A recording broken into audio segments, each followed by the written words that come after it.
మా ఆంధ్రప్రదేశ్లో ఒక చిన్న అందమైన గ్రామం ఉంది. ఆ గ్రామం చుట్టూ పచ్చని పొలాలు, మామిడి చెట్లు, వేప చెట్లతో చాలా అందంగా ఉంటుంది. ఉదయం పక్షులు మధురంగా పాడుతూ ఉంటాయి. తాజా సూర్యకాంతి మెల్లగా పొలాల మీద పడుతుంది. ఆ ఊరిలో బాలు అనే చిన్న అబ్బాయి తన అమ్మ మరియు నాన్నలతో కలిసి ఉంటాడు.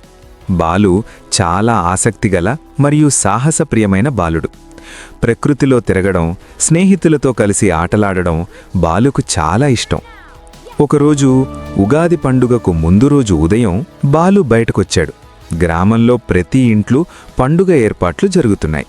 అమ్మలు ఇంటి ముందు ముగ్గులు వేస్తున్నారు. కొన్ని ఇళ్ల ముందు మామిడి ఆకుల తోరణాలు అందంగా కట్టి ఉన్నాయి.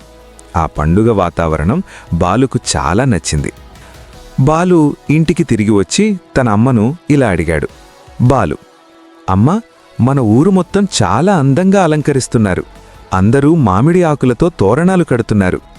అవును బాలు, ఉగాది పండగకి మామిడాకులతో తోరణం కట్టడం మన సంప్రదాయం. బాలు కొంచెం ఆలోచించి మళ్ళీ ఇలా అడిగాడు. అమ్మా, మన ఇంటికి కూడా తోరణం కడతామా? మంచి మామిడాకులు తీసుకొని వస్తే మన ఇంటికి కూడా చాలా అందమైన తోరణం కట్టుకుందాం. బాలు ఆనందంగా తప్పకుండా తీసుకొని వస్తానమ్మా అని చెప్పి బయలుదేరాడు. అప్పుడే బాలు స్నేహితులు రవి మరియు చిన్ని ఇంటికి వచ్చారు. రవి, బాలు రా, బయట ఆడుకుందాం అని బాలును పిలిచాడు. అప్పుడు బాలు ఇలా అన్నాడు. నేను మామిడి ఆకుల కోసం వెళ్ళాలి అనుకుంటున్నాను. మన ఇంటికి తోరణం కట్టాలి. మనం కలిసి వెళ్దామా అని చిన్ని అనింది. బాలు, అవును, మనం ముగ్గురం కలిసి వెళితే త్వరగా దొరుకుతాయి దూరం వెళ్ళకండి, జాగ్రత్తగా వెళ్ళిరండి అని అమ్మ అనింది. ముగ్గురు స్నేహితులు చిన్న బ్యాగులు తీసుకొని మామిడి ఆకుల కోసం ఊరిలో వెతకడం మొదలుపెట్టారు. ఊరిలో పండుగ వాతావరణం చూడటానికి చాలా బావుంది. రంగురంగుల పువ్వులు, మామిడి ఆకుల తోరణాలతో ఆ పల్లెటూరి వీధి ఎంతో అందంగా కనిపిస్తోంది. కొంతమంది పిల్లలు ఆటలాడుతున్నారు.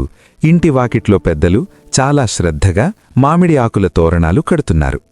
గడపకి కట్టిన ఆ మామిడి ఆకుల తోరణం పండుగ శుభ సంకేతాన్ని ఇస్తోంది. గ్రామస్తులందరూ ఎంతో తృప్తిగా నవ్వుతూ పండుగ పనుల్లో నిమగ్నమై ఉన్నారు. బాలు మరియు అతని స్నేహితులు ఆ అలంకరించిన వీధులు గుండా సంతోషంగా నడుచుకుంటూ వెళుతున్నారు. కాని మామిడి చెట్ల దగ్గరకు వెళ్ళాక తాజా ఆకులు లేవని తెలిసింది. అరే, ఇక్కడ తాజా ఆకులన్నీ గ్రామం వాళ్లు కోసేశారు అనన్నాడు. మన తోరణమేలా? నాకు తెలుసు, మన ఊరికి కొంచెం దూరంలో ఒక పాట మామిడి తోట ఉంది. అప్పుడు బాలు ఇలా అన్నాడు. ఆ పాత మామిడి తోటలో తాజా ఆకులు తప్పకుండా ఉంటాయి. ఆ మామిడి తోట వైపు వాళ్ల ప్రయాణం మొదలైంది. కొంచెం ముందుకు వెళ్ళాక ముగ్గురు స్నేహితులు ఒక చిన్న వాగు దగ్గరకు చేరుకున్నారు. నీరు కొంచెం వేగంగా ప్రవహిస్తోంది. ఇది ఎలా దాటాలి అని చిన్ని అనింది. బాలు చుట్టూ చూసి ఇలా అన్నాడు.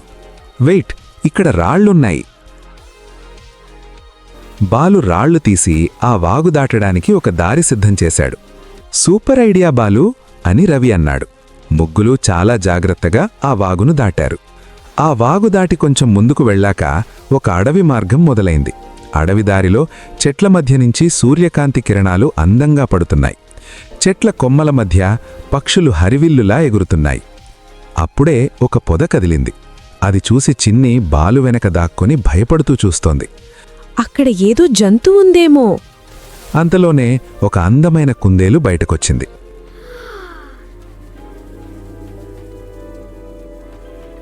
రవి, హమ్మయ్యా, అది ఒక కుందేలు మాత్రమే అని రవి అన్నాడు. అందరూ నవ్వుకున్నారు. మళ్లీ వారి ప్రయాణం మొదలుపెట్టారు. కొంచెం ముందుకు వెళ్ళాక ఒక కోతి చెట్టు మీద నుంచి వారిని చూస్తోంది. ఒక్కసారిగా కోతి బాలు బ్యాగ్ తీసుకొని చెట్టు మీదకెక్కేసింది. అయ్యో, మన బ్యాగ్ తీసుకెళ్ళింది అని రవి భయపడన్నాడు. కోతి బ్యాగ్ పట్టుకుని చెట్టు కొమ్మ మీద కూర్చుంది. కోతి దృష్టి మళ్లించడానికి బాలు దానివైపు ఒక అరటిపండు విసిరాడు.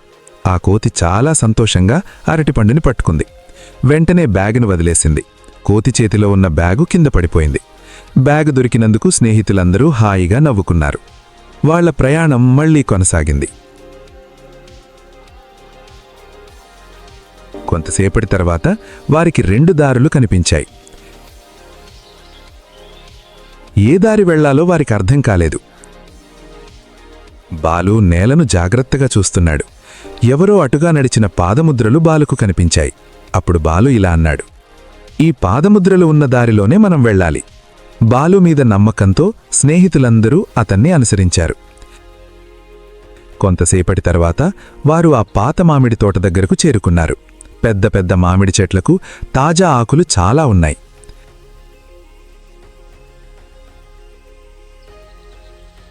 ఆ తోటలో ప్రశాంతమైన నిశ్శబ్దం ఎంతో హాయిగా ఉంది. ఆ పెద్ద చెట్లను చూసి పిల్లలు ఎంతో ఆశ్చర్యపోతున్నారు. మామిడి కొమ్మల మీద కూర్చొని పక్షులు కిలకిల రాగాలు చేస్తున్నాయి. ఆ తోట చూడటానికి ఒక మాయలతో నిండిన ప్రశాంతమైన మామిడివనంలాగా ఉంది. రవి, ఇక్కడ చాలా ఆకులున్నాయి అనన్నాడు. అప్పుడు బాలు ఇలా అన్నాడు, మన తోరణానికి పర్ఫెక్ట్గా ఉంటాయి. బాలు చెట్టు కొమ్మల మీదకెక్కి ఆకులు కోస్తూ ఉన్నాడు. రవి ఆ ఆకులను కట్టలుగా కడుతున్నాడు. చిన్ని మామిడి ఆకులను బ్యాగులో పెడుతోంది. కొంతసేపటికి సాయంత్రమైంది. ఆకాశం నారింజ రంగులో ఎంతో అందంగా కనిపిస్తోంది. అడవిలో మెల్లగా చీకటి పడుతోంది. కొంతసేపటికి వారికి ఊరిలో దీపాలు కనిపించాయి. పిల్లలు కొంచెం అలసిపోయినా చాలా సంతోషంగా ఉన్నారు. పిల్లలందరూ చీకటిలో తమ ఊరికి చేరుకున్నారు. బాలు కోసం అతని అమ్మ తలుపు దగ్గరికి వచ్చి కంగారుగా ఎదురుచూస్తోంది. బాలు కనిపించగానే ఆమె మనసులో ఉన్న భయం పోయి చిన్నగా నవ్వింది. పిల్లలు తమ చేతిలో ఉన్న మామిడి ఆకుల కట్టను బాలు అమ్మకిచ్చారు. చాలా మంచి పని చేశారు పిల్లలు అని బాలు అమ్మ మెచ్చుకుంది. ఆ పల్లెటూరి రాత్రి చాలా ప్రశాంతంగా చల్లని గాలితో నిండిపోయింది. ఆ రాత్రి బాలు అన్నం తిన్నాక ఆ రోజు చేసిన అన్ని సాహసాలను అమ్మతో చెప్పి నిద్రలోకి జారుకున్నాడు. మరుసటి ఉదయం పక్షుల శబ్దానికి బాలు నిద్రలేచాడు. హాల్లోకి వచ్చిన బాలు ఆశ్చర్యపోయాడు. తలుపుకి అందమైన మామిడి ఆకుల తోరణం కట్టి ఉంది. పూజామందిరం కూడా చాలా అందంగా సిద్ధం చేసి ఉంది. బాలు చాలా కుతూహలంగా ఇలా అడిగాడు, అమ్మా, మన ఉగాది అంటే ఏమిటమ్మా? మనం ఎందుకీ పచ్చడి తినాలి? బాలు, ఉగాదితోనే మన తెలుగువారికి కొత్త సంవత్సరం ప్రారంభమవుతుంది. మన పురాణాల ప్రకారం బ్రహ్మదేవుడు ఈ రోజునే ఈ సృష్టిని సృష్టించాడని నమ్ముతారు.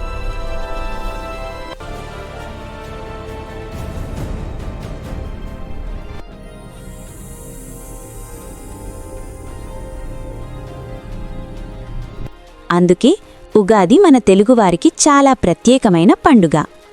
అప్పుడే రవి మరియు చిన్ని కూడా వచ్చారు. హ్యాపీ ఉగాది!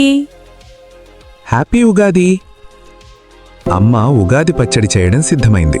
పచ్చడికి కావలసిన పదార్థాలన్నీ ఒక పళ్ళెంలో అందంగా అమర్చింది.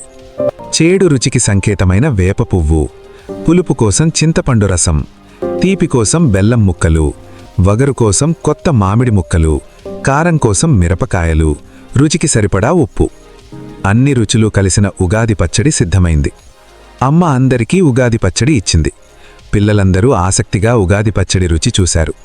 వేపపువ్వు చేదు రుచి తగలగానే రవి ముఖం విచిత్రంగా పెట్టాడు. కొంచెం చేదుగా ఉంది అనన్నాడు. వెంటనే స్నేహితులందరూ ఒకరికొకరు చూసుకొని గట్టిగా నవ్వుకున్నారు. అది చూసిన అమ్మ ఉగాది పచ్చడిలో ఉన్న రుచుల గురించి ఇలా చెప్తోంది. ఈ పచ్చడిలో 6 రుచులుంటాయి. మన జీవితంలో సంతోషం, కష్టాలు, ఆశ్చర్యాలు ఇలా అన్నీ కలిసే ఉంటాయని గుర్తు చేయడానికి ఈ పచ్చడి తింటాం. మన జీవితంలో కూడా కొంచెం తీపి, కొంచెం చేదు ఉంటాయి. ఊరిలో గుడిగంటలు మోగుతున్నాయి. గ్రామస్తులందరూ ఆనందంగా పండుగ జరుపుకుంటున్నారు. రవి, బాలు, నిన్న మనం చేసిన అడ్వెంచర్ చాలా సరదాగా ఉంది కదా? అవును, మన తోరణం వల్ల మన పండుగ పూర్తయింది. కుటుంబం మరియు స్నేహితులు కలిసి ఉగాది పండుగ జరుపుకున్నారు. ఆ రోజు బాలు ఒక ముఖ్యమైన పాఠం నేర్చుకున్నాడు.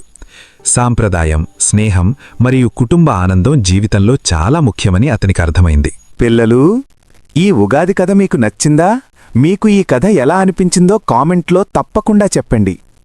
ఇలాంటి ఆసక్తికరమైన, సరదాగా ఉండే ఇంకా మంచి కథలు వినాలంటే మా విచిత్ర కథలు ఛానల్ను సబ్స్క్రైబ్ చేసి పక్కనే ఉన్న బెల్ ఐకాన్ను కూడా నొక్కండి. ఈ ఉగాది కథ మీకు నచ్చితే లైక్ చేసి మీ ఫ్రెండ్స్ మరియు ఫ్యామిలీతో షేర్ చేయండి. అందరికీ హ్యాపీ ఉగాది! మరొక కొత్త కథతో త్వరలో మళ్ళీ కలుద్దాం.